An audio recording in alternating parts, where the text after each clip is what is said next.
The theme of the month for January is what does it mean to live a life of heroism? Is it about where we are willing to go in the name of what we believe?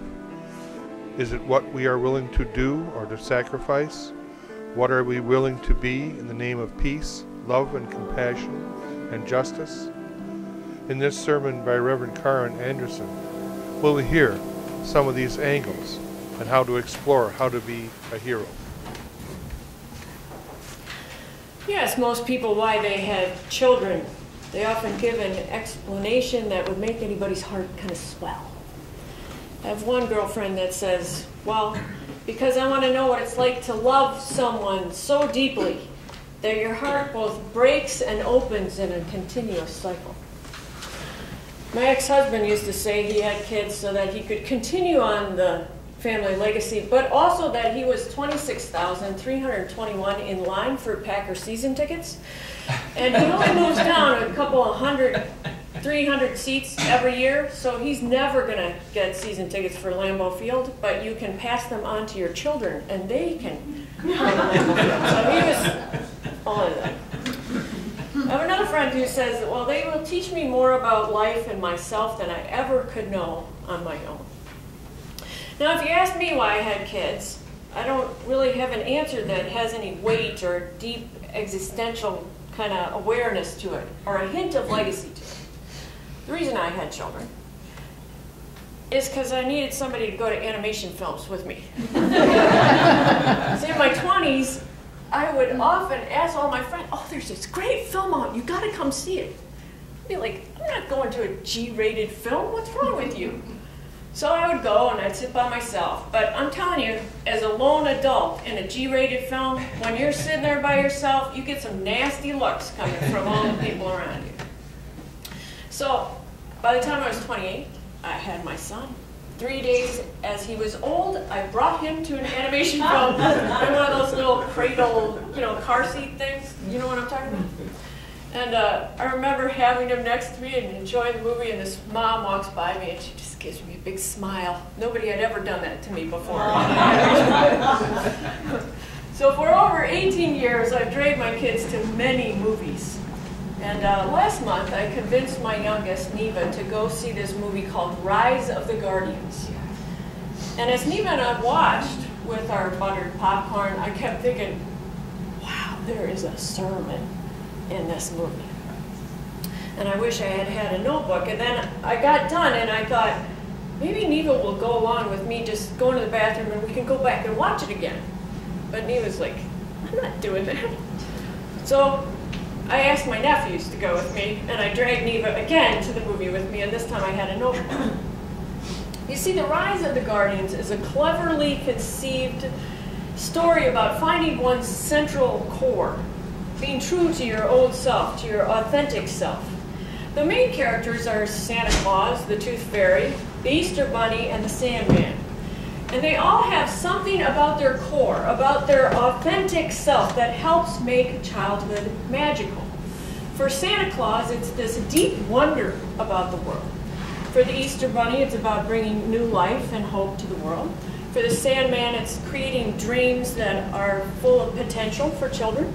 And for the Tooth Fairy, it's holding on to all of their teeth that hold the best memories of childhood. Now, what is most fascinating about this is all these characters live into their essential self because children believe in them. In the movie, Santa, Tooth Fairy, the Easter Bunny, and the Sandman start losing their powers as children start not believing in them. And I found that a fascinating concept.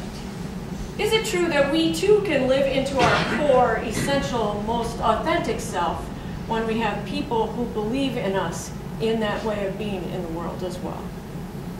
There's also this character in the movie, Jack Frost, who nobody can see because he isn't believed in and he doesn't know what his core self is along the way. So I left the movie the second time and it occurred to me that the reason I'm captivated by this story is because this time of year is the opposite of what we normally do, right? At the first of the year, we make resolutions about bettering ourselves, right? our flaws, our issues, kind of our irksome behaviors are false. Yes? Don't some of you do this, please? Yes. Okay. Which is very Unitarian, right? This whole idea of bettering yourself. And yet, a 2007 study by a guy named Richard Wiseman, who's a researcher. Isn't that a brilliant name for you if you're a researcher? He took 3,000 people who had made New Year's resolutions and found that 88% of those, their resolutions failed, despite the fact that 52% of them were confident that they could follow through on it. Whether it's lack of motivation or lack of success or loss of interest, our heroic task of bettering ourselves year after year after year most often vanishes into the air like a clever magic trick. And instead of feeling heroic or proud, we often feel disappointed or discouraged, hopeless, and kind of pathetic. So it is with that lens that I watched the movie, and I thought maybe it would make more sense to spend a year really trying to figure out what your authentic self is, living into your core self, rather than focusing on bettering yourself. Maybe that is the true hero's journey. Not to better or perfect yourself, but to figure out who you really are. Indeed, new research has shown that what makes humans happy has nothing to do with bettering yourself. Scientists have found that it's not wealth or prestige, honor, legacy, education, beauty, or fame that makes humans happy. Instead, across the board, what scientists are finding, what makes humans happy is this. Can you recognize what your core is, what your authentic self is, and then let that voice speak in all that you do, believe, experience, and pursue? I have forever been enamored by a Hasidic master, Rabbi Zusia, who was popular in the 1700s. And he once said to his congregation, "When I die and go to heaven, God will not ask me, 'Why weren't you Moses?' No. God will ask me, 'Why weren't you Zusa?'" And he was talking about how important it is to live into your authentic core, not someone else's, or someone else's expectations, dreams, or ideas about who you should be. You could also pay attention to the great preacher who was the spiritual advisor to Dr. Martin Luther King, Howard Thurman, who said, "Don't ask what the world needs. Ask what makes you come alive and go do it." Because what the world needs most is people who come alive. Now, I don't know about you, friends, but that sure, to me, sounds like a hero's journey. So with this new perspective about heroism and New Year's resolutions, I decided to ask others to kind of delve into this project with me about finding your own authentic self.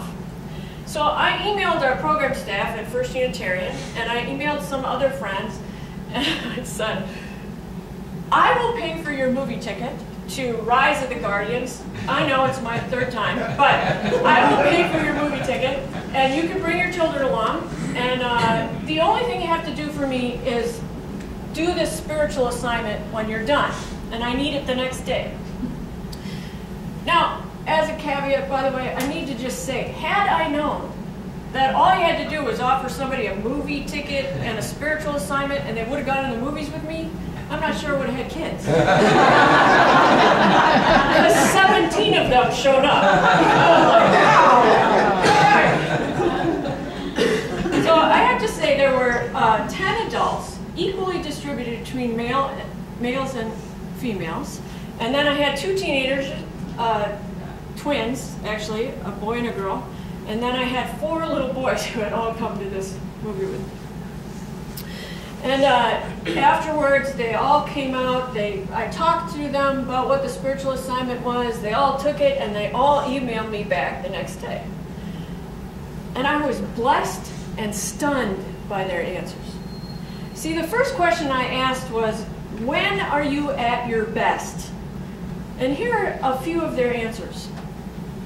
When I am working with students and I see an aha moment. When I am creating something from nothing. When I am sitting quietly and compassionately in the presence of another suffering. When I am helping others, often in a potentially dangerous situation or in a time-sensitive endeavor. So there was a wide diversity of answers, and they were all true for those 4 people that I knew kind of well.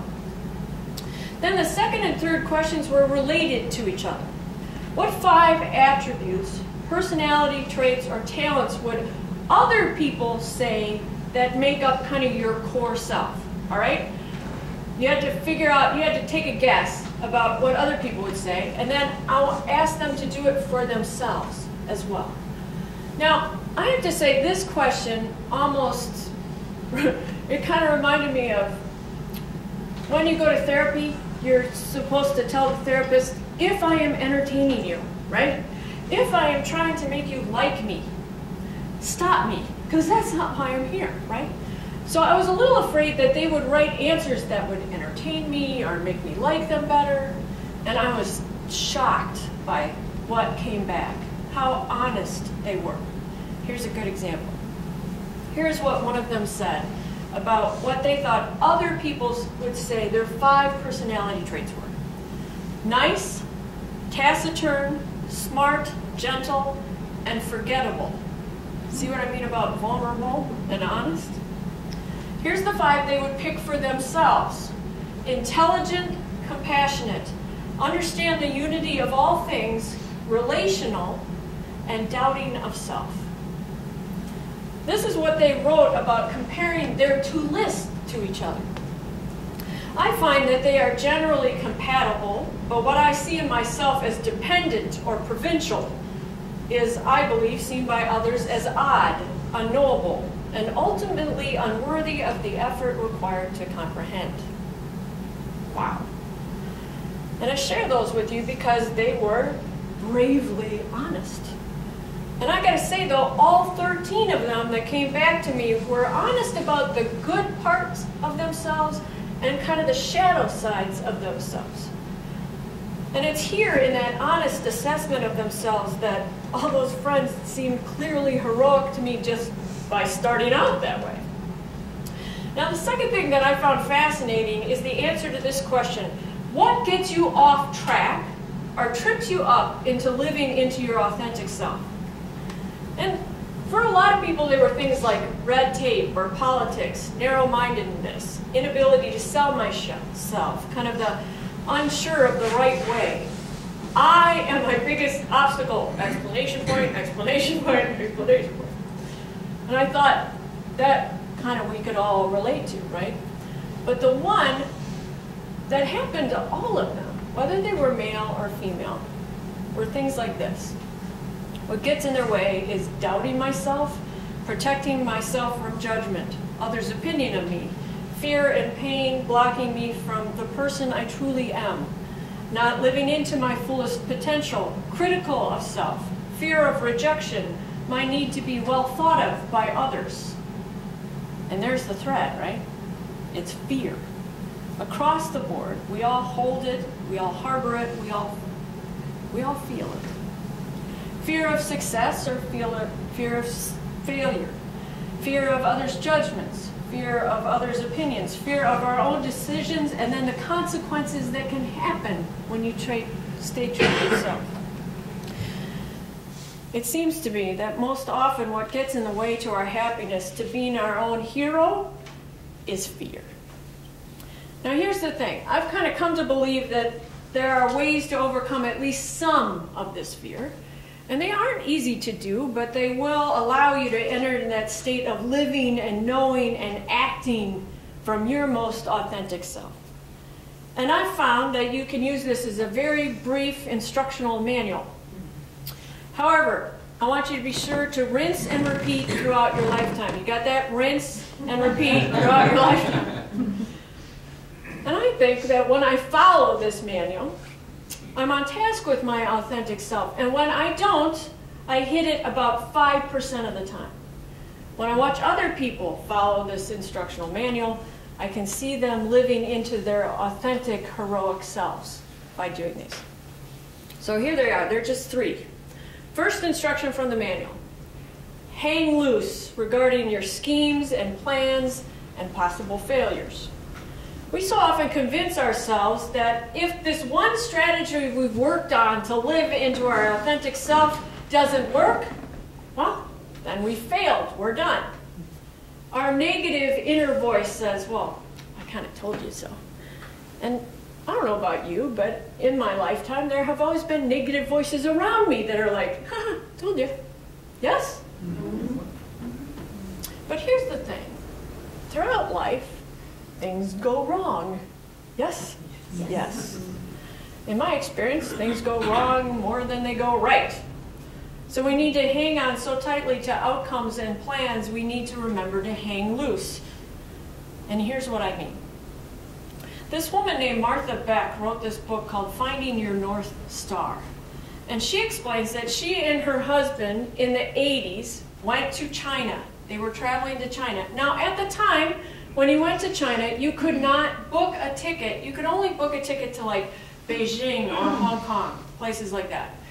But you could not book a ticket from the US to go anywhere else in China. Am I making sense? You know what I mean? Until you got to China. So she and her husband flew into Beijing, and they had to go to this foreign traveler's office. And they get there, and there's this long circuitous line that's not moving. They get themselves at the end of the line. They take out their Chinese kind of translator book, and she starts going through all the ways that she could talk to the person in the front so that she was sure that they knew where they were going. And now at the front of the line was a woman sitting at a desk, and she's just filing her names, and nobody's going anywhere.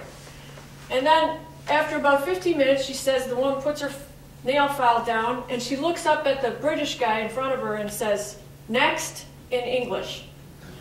And the man says, well, I've come up to pick my tickets up to Shanghai. I was told they would be here. So the woman takes his name.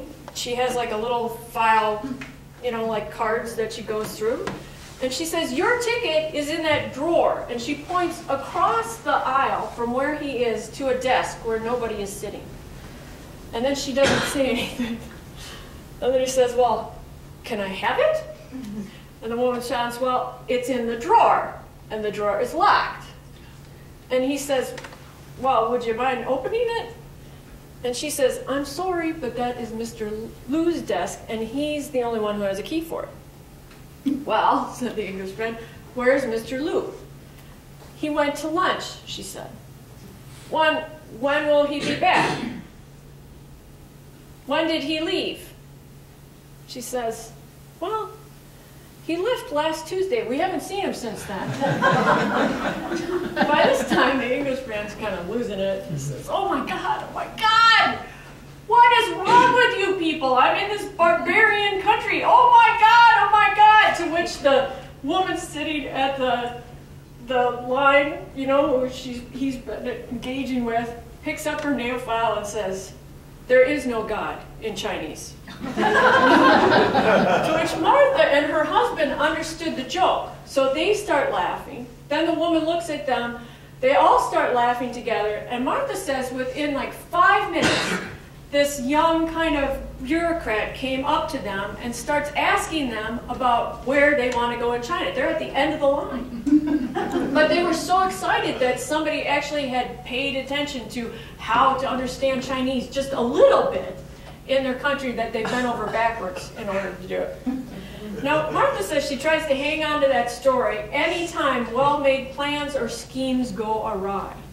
Because this, she remarks, this is part of living into your essential self. You will fail along the way.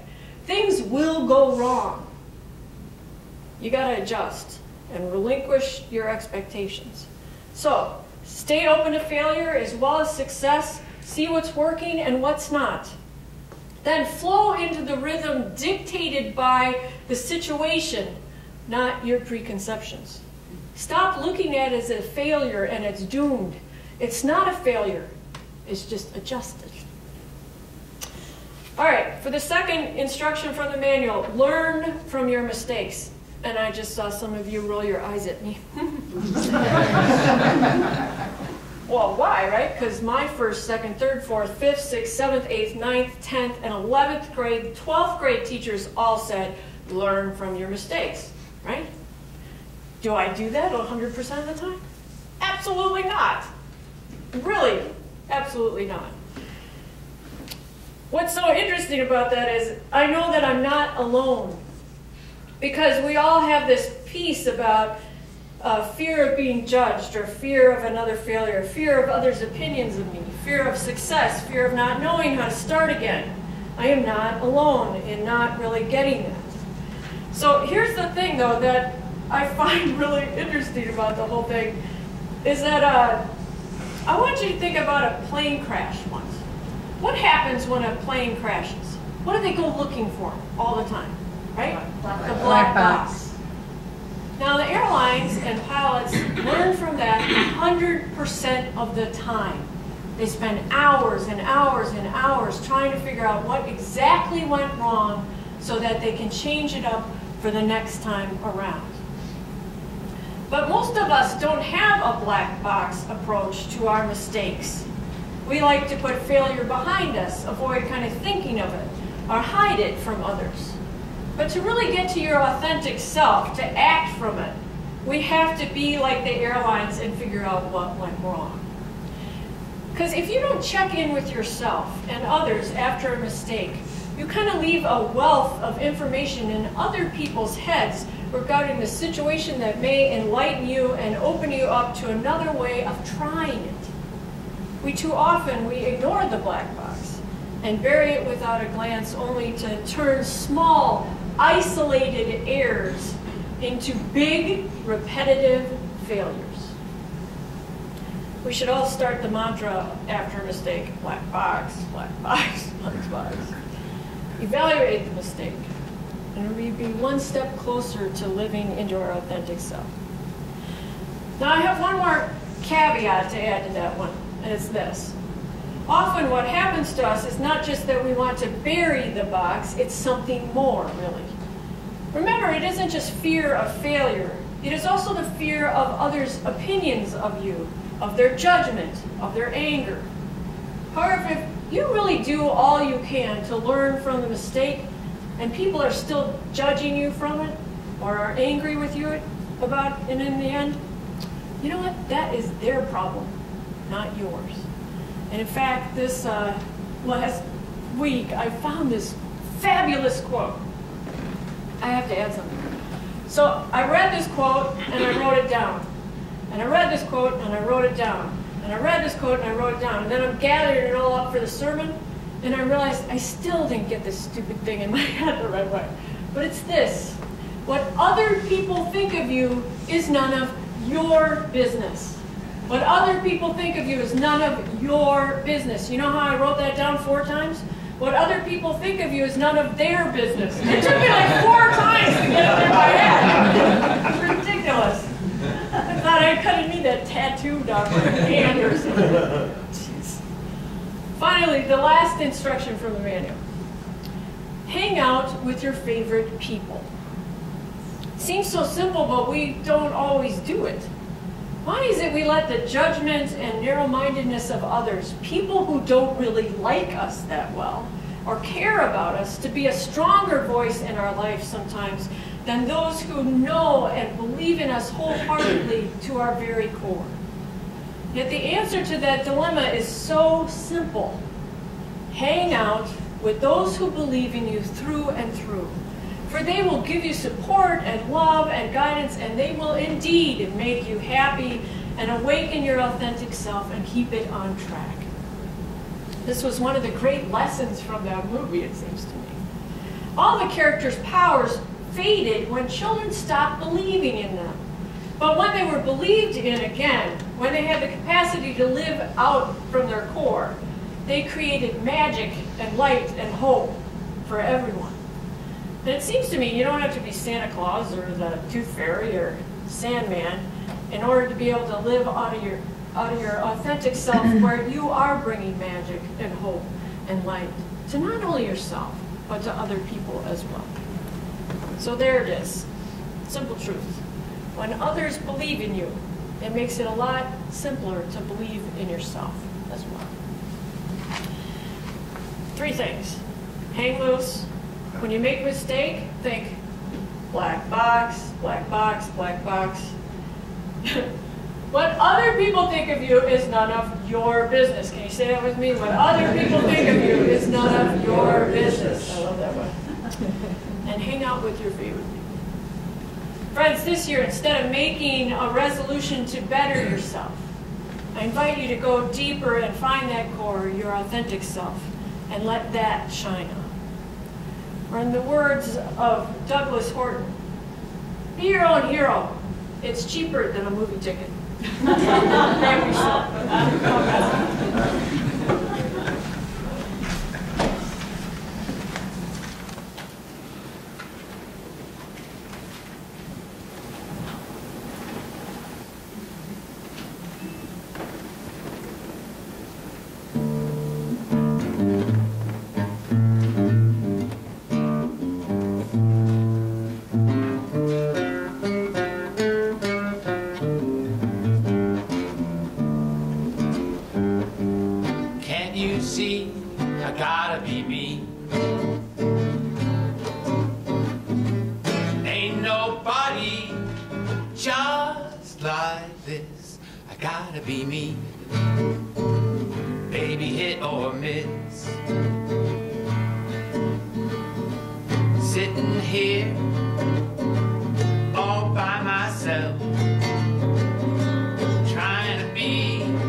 Be me, baby, hit or miss, baby, hit or miss, baby, hit or miss.